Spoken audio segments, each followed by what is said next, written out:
लेकिन आजकल बीमारी पड़ गई है, हर किसी को वायरल होने का शौक है।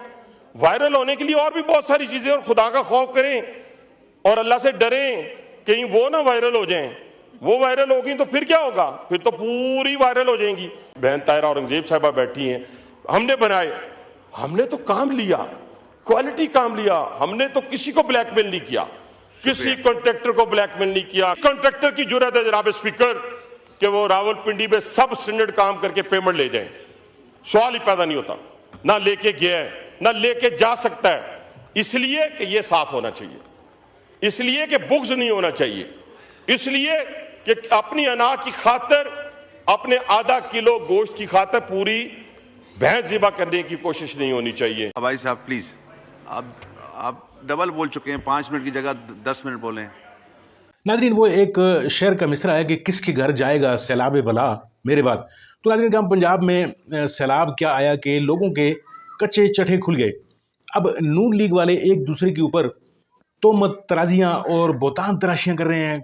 आपने पिछली वीडियो में जैसा कि मैंने आपसे बताया कि ख्वाजा आसफ साहब जो हैं, उन्होंने हुकूमत के जो है वो कच्चे चट्टे खोल दिए। शहबाज शरीफ के सारे काम, मतलब पंजाब की सूरत हाल, फिर सैलाब की जिम्मेदारी उन्होंने टोटली जो है वो हुकूमत और ब्यूरोक्रेसी पे डाल दी। यानी ब्यूरोक्रेसी वही ब्यूरोक्रेसी है कि ये पंजाब हुकूमत और ये जो पूरी की पूरी वफाकी हुकूमत है, जिन ब्यूरोक्रेट्स को ये सरों पर बिठाते हैं, और फिर नतीजतन ये होता है कि करप्शन जो है वो तमाम के तमाम महकमों में हो रही होती है। ख्वाजा आसफ साहब ने किसी नेक नियति पर ये बात नहीं की, बल्कि उन्होंने किसी के कहने पर ये बात की है, और अब उसका जवाब आया है हनीफ अब्बासी की सूरत में। हनीफ अब्बासी साहब ने अपनी तकरीर में क्या कहा है, आप जरा ये वीडियो देखिए, फिर इसके ऊपर बात करते हैं। लेकिन आजकल बीमारी पड़ गई है, हर किसी को वायरल होने का शौक है। वायरल होने के लिए और भी बहुत सारी चीजें, और खुदा का खौफ करें और अल्लाह से डरें कहीं वो ना वायरल हो जाएं। वो वायरल होगी तो फिर क्या होगा, फिर तो पूरी वायरल हो जाएंगी। तो इसलिए किसी को यहां इस ऐवान में खड़े होके उसी ब्यूरोक्रेसी को जिससे आप सारा दिन काम लेते हैं, अच्छे भी हैं बुरे भी हैं, इस ऐवान के अंदर सारे अच्छे नहीं हैं, लेकिन बुरों की तादाद कम होगी, आप अपने पे इल्जाम तराशी शुरू कर देते हैं। तो ये सारा ट्रेंड जो है, मैं इसलिए इस ऐवान में खड़े होकर बात कर रहा हूं कि खुदा के लिए ये बड़ा आसान तरीका है कि जी लोकल बॉडीज नहीं हुए, जी फलां नहीं हुआ, 40 साल का निजाम गंदा है। भाई 40 साल तक आप उस निजाम का हिस्सा रहे हैं, आज भी उसी निजाम का हिस्सा हैं, उसी को गालियां दे रहे हैं। ये ट्रेंड जो है इसको खत्म होना चाहिए। आप हुकूमत का हिस्सा हैं। सबसे बड़ी खूबसूरत बातें होती है, हमने बड़ी इस ऐवान में, मैं 2003 से हूं जनाब स्पीकर, बड़े बड़े हमने लोग, आजकल तो हर जगह मैंने ऐसा सा पॉलिटिशियन देखा कि जरा सी उंगली उठी उसे रिजाइन कर दिया। मैंने वो पॉलिटिशियन देखा उसने हुकूमत के साथ नहीं चल सकता, उसे वजारत से रिजाइन कर दिया। रहा हुकूमत में, अपोजिशन में जाके नहीं बैठा, लेकिन उसे पॉलिसियों से इख्तलाफ था। तो खुदा के लिए, मैं तो और किसी का रोना ही नहीं रो रहा, मैं तो अपोजिशन का रोना ही नहीं, क्योंकि अपोजिशन को तो अपोजिशन करनी नहीं आई। और एक ऐसे वो बानी पीटीआई के हत्थे चढ़ गए जिसने इसी ऐवान के अंदर अपनी 5 हुकूमतें खुद खत्म कर दी। ये तो उनके हाथों में खेल रहे हैं, इनसे क्या गिला करना, क्या शिकवा करना।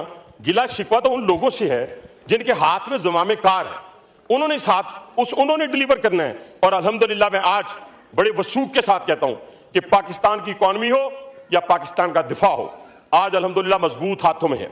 आज वजीर आजम पाकिस्तान के उस खारजा पॉलिसी की बदौलत पूरी दुनिया में अंदर देखें, आज वो जहां भी जाते हैं, चाइना में गए हैं, तो आज जिस तरीके से उनका इस्तकबाल हुआ है, ये पाकिस्तान की 77 साल तारीख में किसी का नहीं हुआ।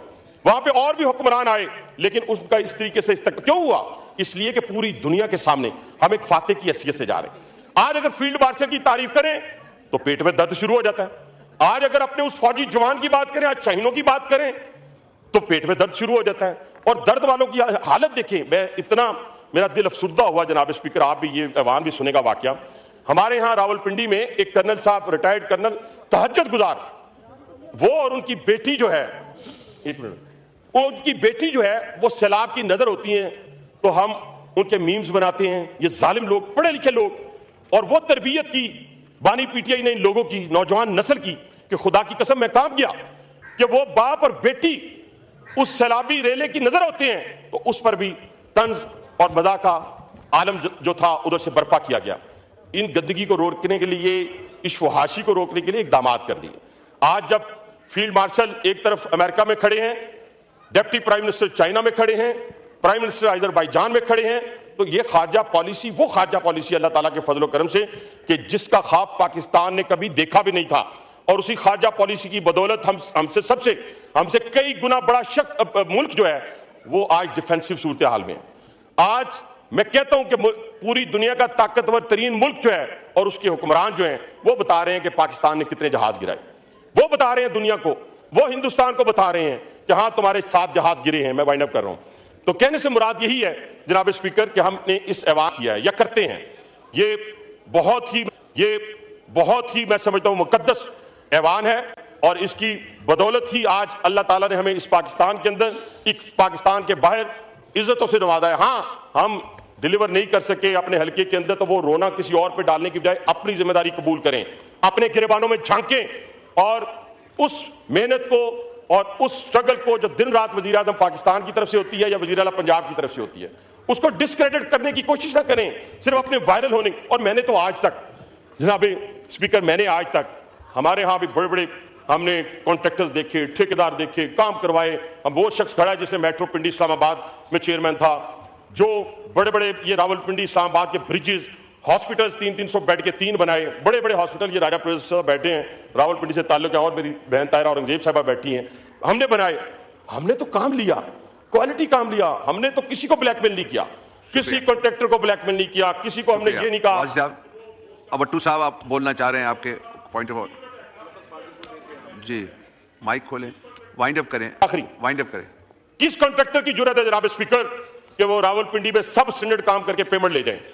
सवाल ही पैदा नहीं होता, ना लेके गया है, ना लेके जा सकता है। इसलिए कि ये साफ होना चाहिए, इसलिए कि बुग्ज नहीं होना चाहिए, इसलिए कि अपनी अना की खातर, अपने आधा किलो गोश्त की खातर पूरी भैंस ज़िबा करने की कोशिश नहीं होनी चाहिए। तो इसलिए मैं कहना चाहता हूं कि इंशाअल्लाह ताला ये बातें, ये अवाम की नुमाइंदगी, ये अपने लोगों की नुमाइंदगी इंशाअल्लाह जारी और सारी रहेगी। जो हक होगा, सच होगा, अल्हम्दुलिल्लाह पहले भी हक और सच से नहीं डरे और 25 साल कैद को अपने गले से लगाकर कैद में गए। हो गया। अब सिर्फ एक पार्टी को तो नहीं दे सकते ना, दूसरे भी बैठे हैं। अबाई साहब प्लीज, आप डबल बोल चुके हैं, 5 मिनट की जगह 10 मिनट बोले जी। अबाई साहब को माइक खोलें। मैं जनाब स्पीकर सिर्फ आखिरी एक बात वो, क्योंकि खित्ता पठवार से ताल्लुक है कि पूरी माशरे के अंदर भी और दुनिया के अंदर भी ताकतवर इंसान की, ताकतवर कौन होता है? जो किसकी जमीन पे कब्जा करे, जिसकी इज्जत पे हाथ डाले? नहीं, ताकतवर वो होता है जो अपनी जान, माल और इज्जत की हिफाजत करता है और जो अपने मुल्क की हिफाजत करता है। आज दुनिया के अंदर उसी को एक्नॉलेज किया जाता है, मुआशरे में उसी को एक्नॉलेज किया जाता है। अल्हम्दुलिल्लाह मुझे फख्र है कि मेरे शाहीनों ने, और मैं एयर चीफ को खराज तहसीन पेश किए बगैर रह नहीं सकता, और उन्होंने जिस तरीके से इस पाकिस्तान की जंग को लड़ा है और मेरे शाहीनों ने जो किरदार अदा किया है, वो शायद रहती दुनिया तक इंशाअल्लाह ताला उसका पूरे तरीके से परवान चढ़ता रहेगा और नाम रहेगा उन मेरे शाहीनों का और उन शोहदा का जिन्होंने LOC के बॉर्डर के ऊपर अपनी जानों का नजराना पेश किया है। तो मैं सिर्फ ये कहना चाहता हूं कि आज दुनिया आपकी इज्जत क्यों कर रही है? अरबों डॉलर की वजह से नहीं। वो लीबिया के पास भी थे, वो शाम के पास भी थे, वो इराक के पास भी थे, लेकिन उसके दफाई निजाम को हिट किया गया और लोग आज मरूने मिन्नत हैं। एक वक्त की रोटी के, एक वक्त के खाने के अरबोपति जो लोग थे, जो बड़े बड़े लीडर थे, जो बड़े बड़े इंडस्ट्रियलिस्ट थे, अल्हम्दुलिल्लाह आज इस पाकिस्तान की जिस तरीके से हिफाजत की गई है, हमें फख्र है, हमारी आने वाली नस्लों को भी फख्र होगा और अल्लाह ताला के फजल और करम से इस पाकिस्तान का नाम रहती दुनिया तक, क़यामत तक कायम और दायम रहेगा। पाकिस्तान जिंदाबाद, पाकिस्तान पाइंदाबाद। नाज़रीन काम, जिस तरीके से सैलाब ने पंजाब की सूरत हाल को दिगरगूं कर दिया है और पूरे का पूरा जो पंजाब है वो पानियों के अंदर डूबा हुआ है और गरीब की जो फरियादें हैं वो सातवें आसमानों तक जा रही हैं, लेकिन उनकी फरियाद सुनने वाला कोई भी नहीं है। जैसा कि मीडिया से ज़ाहिर है, सोशल मीडिया जो है इस पर चीख चिल्ला रहा है, नेशनल मीडिया तो सब अच्छे की रिपोर्ट दिखा रहा है। अब जो मरियम साहिबा हैं वो जाती हैं अपने दौरों पर, वहाँ पे जाके कुछ गरीब लोगों के कुछ बच्चों को जो बज़ाहिर जो है वो थोड़े काले कलोटे और इस तरह कुछ बगैर कपड़ों के या गरीब नज़र आते हैं, उनको उठाती हैं। अब अगर उनको उठाना जो है वो मकसूद उसका ये होता कि वो गरीब के साथ मोहब्बत और दिल से खुलूस कर रही हैं तो फिर तो कमाल होती, फिर उनको सलाम करता रहे। लेकिन नाज़रीन काम, उनका मकसद सिर्फ़ और सिर्फ एक ही है कि उनको पब्लिसिटी मिले, उनकी रहमदिली के चर्चे हों और टिकटॉक पे जो है वो उनको कबूलियत जो है वो मिले। लेकिन नाज़रीन काम, आजकल सोशल मीडिया का दौर है, आपको पता है कि ये सारे हरबे जो हैं ये नाकाम ही होते हैं। अब इसी तरह की सूरत हाल जो है वो सैलाब जो है वो मुख्तलिफ लोगों को मुख्तलिफ मौके दे रहा है। जिस तरह के मरियम साहबा को अपनी खुदनुमाई का मौका मिल रहा है, इसी तरह ख्वाजा आसफ साहब ने भी मौके पे चौका लगाया और उन्होंने पूरे का पूरा कच्चा चट्ठा जो है वो इस गवर्नमेंट का और इस पंजाब गवर्नमेंट का खासतौर पे खोला, जिस पे जो है ऊंचे ईवानों में और दीगर जो है जगहों पर काफ़ी भूचाल था। उस भूचाल का जवाब जो है वो ज़रूरी देना था, तो उस जवाब के लिए जनाब हनीफ अब्बासी साहब को चुना गया। ये वही हनीफ अब्बासी साहब हैं जो एफिड्रीन अब्बासी के नाम से भी मौसूम रहे हैं माजी में, और इन पर कुछ वल्लाह आलम कुछ ऐसा कोई नशे का कोई केस था कि उन्होंने अपनी कोई किसी फैक्ट्री के लिए।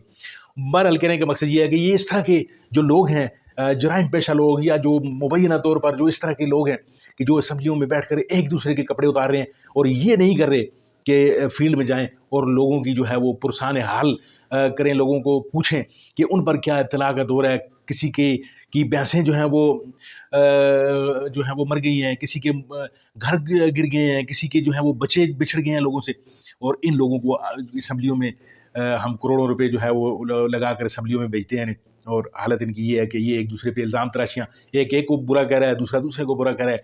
नाज़रीन का मुल्क खुदादाद पाकिस्तान जो है वो इस दिन के लिए हासिल नहीं किया गया था कि इस तरह के बज़र जुमेरे जो हैं वो असम्बलियों में खड़े होकर एक दूसरे को गालम गलोच करें और हों भी एक ही पार्टी से इनका ताल्लुक हो। ये तारीख़ में शायद पहली बार हो रहा है। बहरहाल नाज़रीन का देखते हैं आगे मुस्तक़बिल में मज़ीद क्या होता है। यहाँ तक वीडियो देखने का बहुत बहुत शुक्रिया। उम्मीद है आपको वीडियो पसंद आएगी, अच्छी लगे अगर चैनल को सब्सक्राइब कीजिए अगर नए हैं, और वीडियो को ज़रूर लाइक कीजिए। मिलते हैं आपके साथ किसी और मौजूद किसी और वीडियो में, तब तक के लिए दीजिए इजाज़त। अल्लाह आपका हामी नासर।